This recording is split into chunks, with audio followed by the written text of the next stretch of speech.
महाभारत के आदि पर्व में एक बहुत सुंदर कथा आती है कश्यप ऋषि एवं उनकी पत्नियों की। कश्यप ऋषि की 13 पत्नियां थी, किंतु उनमें जो दो पत्नियां थी, कद्रु और वनिता, ये दोनों आपस में एक दूसरे की बहनें थी। और शुरू में तो इन दोनों में बहुत प्रेम था, लेकिन बाद में द्वेष बढ़ता चला गया। एक समय कश्यप ऋषि बहुत प्रसन्न थे। उन्होंने कहा कि तुम्हें जो वरदान चाहिए वो मांग लो। कद्रु जो थी बहुत महत्वाकांक्षी थी, उसने कहा मुझे 1000 पुत्र मिले और सभी बहुत बलशाली हो। वनिता ने कहा मुझे एक ही पुत्र चाहिए, लेकिन वह पुत्र जो है कद्रु के जो पुत्र हैं उनसे ज्यादा बलशाली हो। उन्होंने तथास्तु कह दिया। समय बीता। कद्रु के जो पुत्र हुए वो 1000 सर्प थे। सर्पों के रूप में उनका जन्म हुआ था।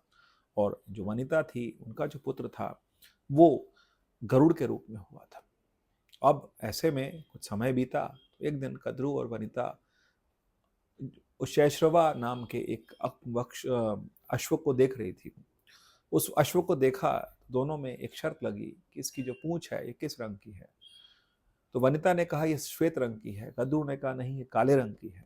फिर ऐसे में जब बहुत देर तक बहुत बहस होती रही, दोनों में शर्त लगी कि जो जीतेगा वो दूसरे को अपनी दासी बना ले।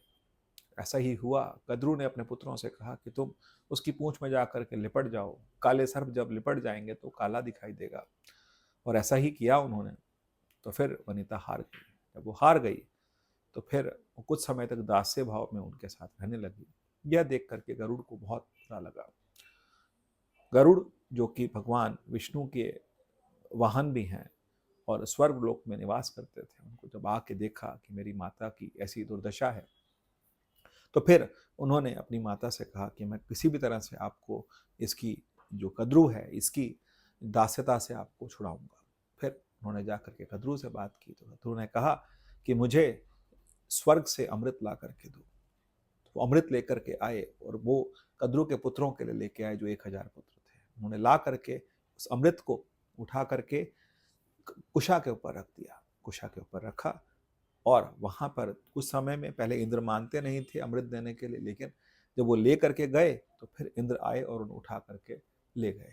इसी बीच में जो कद्रू के पुत्र थे वो स्नान के लिए जा रखे थे। उन्हें लगा कि हमें अमृत मिलेगा और हम अमृत पियेंगे। जब वो आए तो अमृत नहीं मिला।